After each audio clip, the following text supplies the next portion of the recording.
Senator Graham and I and Senator Ayotte had a very candid discussion with Ambassador Rice and the Deputy Director of the CIA. We are significantly troubled by many of the answers that we got and some that we didn't get, concerning evidence that was overwhelming leading up to the attack on our consulate, the tragic deaths of four brave Americans, and whether Ambassador Rice was prepared or informed sufficiently in order to give the American people a correct depiction of the events that took place. It is clear that the information that she gave the American people was incorrect when she said that it was a spontaneous demonstration triggered by a hateful group. It was not, and there was compelling evidence at the time that that was certainly not the case, including statements by Libyans as well as other Americans who are fully aware that people don't bring mortars and rocket-propelled grenades to spontaneous demonstrations. We're going to... Good. Thank you. Bottom line, I'm more disturbed now than I was before that the 16th September explanation about how 4 Americans died in Benghazi, Libya by Ambassador Rice, I think does not do justice to the reality at the time, and in hindsight clearly was completely wrong. So here's the key. In real time, it was a statement disconnected from reality. If anybody had been looking at the threats coming out of Benghazi, Libya, it was jump out at you. This was a Al-Qaeda storm in the making. I'm very disappointed in our intelligence community. I think they failed in many ways, but with a little bit of inquiry and curiosity, I think it would be pretty clear that to explain this episode as related to a video that created a mob that turned into a riot was far afield. And at the end of the day, we're going to get to the bottom of this. We have to have a system we can trust. And if you don't know what happened, just say you don't know what happened. People can push you to give explanations, and you can say, I don't want to give bad information. Here's what I can tell you. The American people got bad information on 16 September. They got bad information from President Obama days after. And the question is, should they have been giving the information at all? If you can do nothing but give bad information, isn't it better to give no information at all?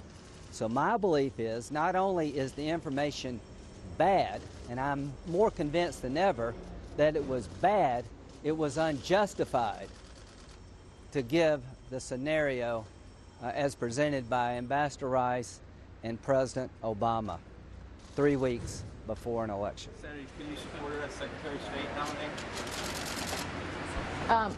I want to say that I'm more troubled today, knowing, having met with the acting director of the CIA and Ambassador Rice, because it's certainly clear from the beginning that we knew that those with ties to Al-Qaeda were involved in the attack on the embassy, and clearly the impression that was given, the information given to the American people was wrong. In fact, Ambassador Rice said today, absolutely it was wrong.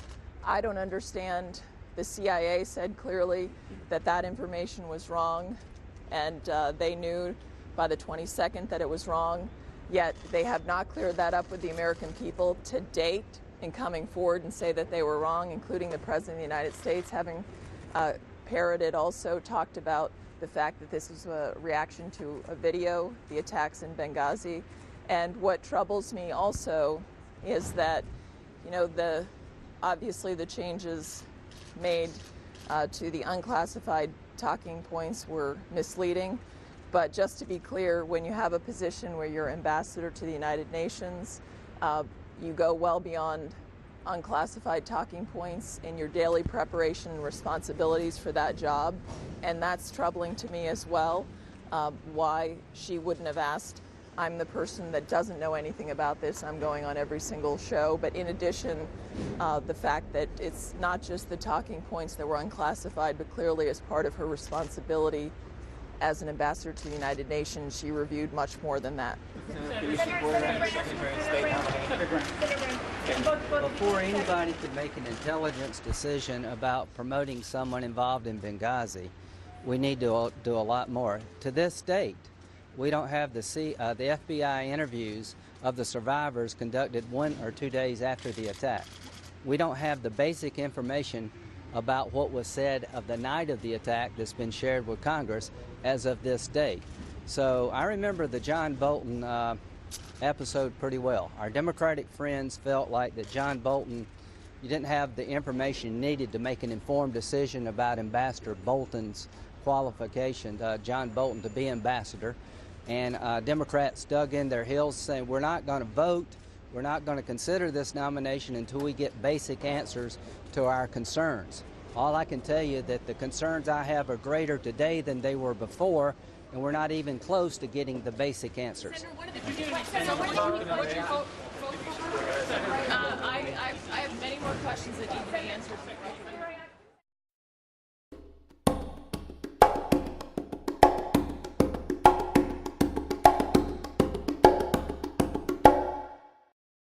This has been a Sunfish production.